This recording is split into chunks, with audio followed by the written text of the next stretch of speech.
रामगंज थाना पुलिस ने 55 लाख रुपए की चोरी के मामले का किया खुलासा।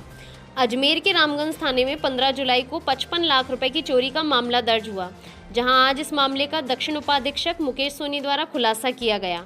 दक्षिण उपाधीक्षक मुकेश सोनी ने खुलासा करते हुए बताया कि उस दिन कोई चोरी नहीं हुई थी। मुनीम द्वारा मनगढ़ंत कहानी बनाकर पुलिस को उलझाया गया था और उसके मालिक के साथ धोखाधड़ी की गई, जहां उन्होंने बताया कि कैलाश नामक मुनीम पिछले काफ़ी लंबे समय से जुआ और सट्टे का आदतन शौकीन था और लॉकडाउन से पहले उसके मालिक के द्वारा उसके पास 75 लाख रुपए की रकम रखवाई गई थी, जिसमें से वह 55 लाख रुपए जुए सट्टे में हार चुका था। लॉकडाउन खुलने के बाद मालिक के द्वारा युवक से 10 लाख रुपए मांगे गए, जिससे वह डर गया और उसने चोरी पकड़ी ना जाए इसलिए 55 लाख रुपए की झूठी चोरी की कहानी रच दी। पुलिस द्वारा मामले की पड़ताल शुरू की गई तो पुलिस को कहीं भी चोरी जैसी वारदात नजर नहीं आई और पुलिस को मुनीम के बयान पर भी शक हुआ और उसके इतिहास के बारे में जानकारी जुटाना शुरू कर दिया गया। तब पता चला कि वह शराब और जुए का आदतन शौकीन है। वहीं पुलिस ने गुमराह करने और झूठी कहानी बनाकर बेवजह परेशान करने का मामला दर्ज कर पड़ताल शुरू कर दी है। साथ ही अभी तक मालिक के द्वारा मुनीम के खिलाफ कोई शिकायत नहीं दी गई है। वहीं पुलिस द्वारा आयकर विभाग को भी नकदी के संबंध में सूचित कर दिया गया है। आगे का अनुसंधान जारी है।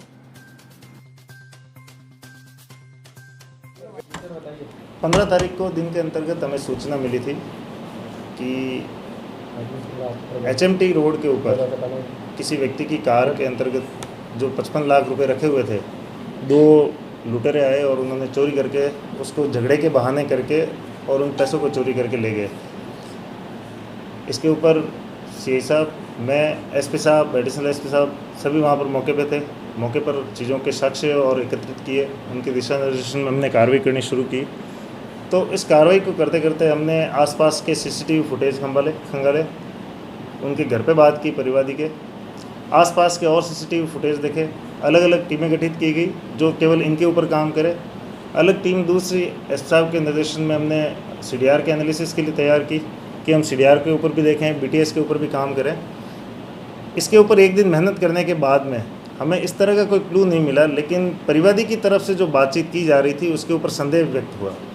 चूँकि इसी दौरान परिवादी के साथ भी कई सारी बातचीत हुई और परिवादी के बारे में व्यक्तिगत रूप से जब मालूमात किया गया तो पता चला कि वो आतंक शराबी हैं और जुए सट्टे का काम पिछले काफ़ी टाइम से कर रहा है और 17-18 साल से शायद जुए सट्टे का काम कर रहा है और ख़ुद भी पैसे लगाता है और ख़ुद लेके किसी अपने आकाओं को या अपने मालिकों को देता होगा।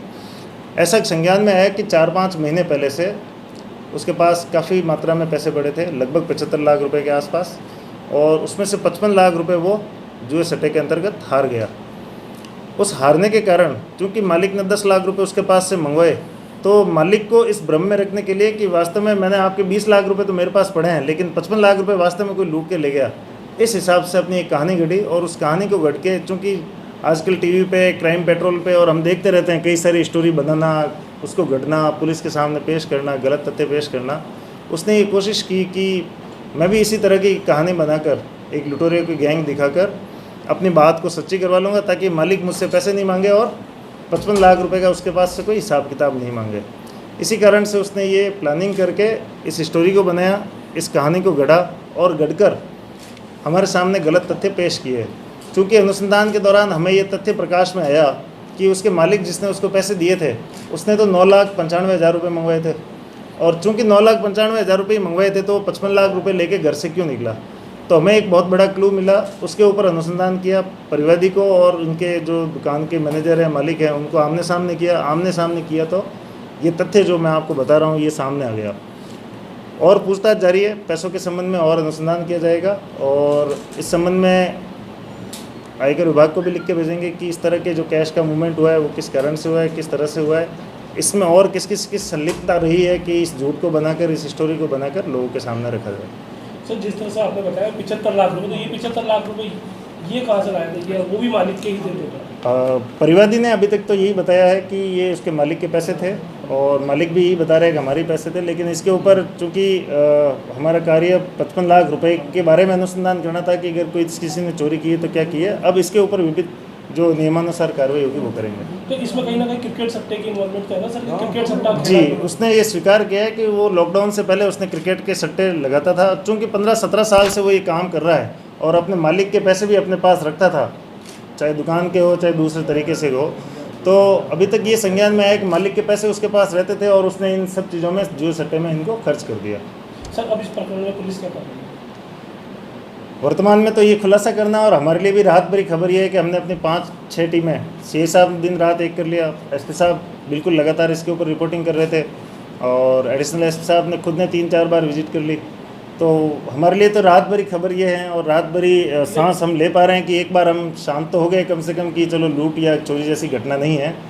इसके बारे में और हम आगे कार्रवाई करेंगे, जो मुस्तगिस हैं उसके विरुद्ध 182 211 के तहत कार्रवाई भी करेंगे, और अन्य और जो इस घटनाक्रम को झूठा मनगढ़ंत बनाने की कोशिश जिन लोगों ने की है, जो इन्वॉल्व रहा है, उनके विरुद्ध विभागीय कार्रवाई के लिए भी लिखा जाएगा और उनके विरुद्ध नियमानुसार कानूनी कार्रवाई भी की जाएगी। ये सारे घटनाक्रम में क्या और भी लोग इसके षड्यंत्र में शामिल हैं कि जिस तरह से इसने ये अनुसंधान जारी है इसके ऊपर, और कोई बात होगी तो आपके सामने बताएंगे। मालिक भी परिवादी के साथ सट्टा खेलता था कैसे? इस संबंध में कोई तथ्य अभी सामने नहीं मालिक है। को थोड़ा सटोरिया है। क्या नाम सर?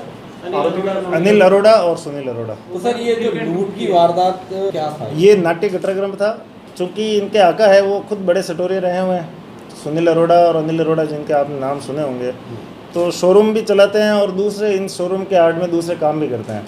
इसके ऊपर अनुसंधान करेंगे और कोशिश करेंगे कि चीज़ों को थोड़ा बाहर लाया जाए और इन सब चीज़ों को इस खत्म लूट करें। में मालिक भी शामिल था सर? नहीं मालिक अभी तक नहीं। तो मुख्य आरोपी अभी कौन है सर?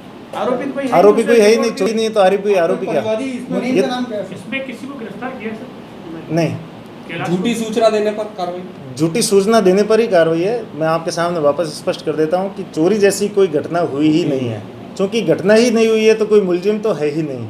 तो ये मुकदमा फॉल्स मुकदमा उनके द्वारा दर्ज कराया गया, गलत तथ्यों के आधार पर कराया गया, गलत जानकारी देकर करवाया गया, जिसमें पुलिस की काफ़ी एनर्जी उन्होंने खराब की। मालिक को दर्ज कराया कैलाश नाथ को तो गिरफ्तार किया जाएगा सर? इसमें नहीं, किसी को- कैलाश को गिरफ्तार नहीं किया किसी को गया। गिरफ्तार नहीं किया जाएगा? नहीं, इसमें सर झूठी सूचना दी, पुलिस को परेशान किया। उसके विरुद्ध कानूनी कार्रवाई 182 211 का इस्तगासा कोर्ट में पेश होता है, वो पेश किया जाएगा, और भी इस संबंध में और कोई कानूनी कार्रवाई कर पाते हैं तो हम करेंगे। नकदी वगैरह बरामद? नकदी वगैरह कोई बरामदगी, जब चोरी नहीं हुई तो बरामदगी का तो प्रश्न ही नहीं है। ठीक है, पर्सनल मामला, चूंकि इतना बड़ा अमाउंट के बारे में उसने बात की, किस तरह का लेन देन करता रहा है, तो हम आयकर विभाग को भी लिख के भेज देंगे, और संबंधित जो भी विभाग है, सेल टैक्स वगैरह, उनको लिख के भेज देंगे कि भाई इस तरह से हमारे सामने ये खबर है, ये किस तरह के पैसों का लेन देन होता है।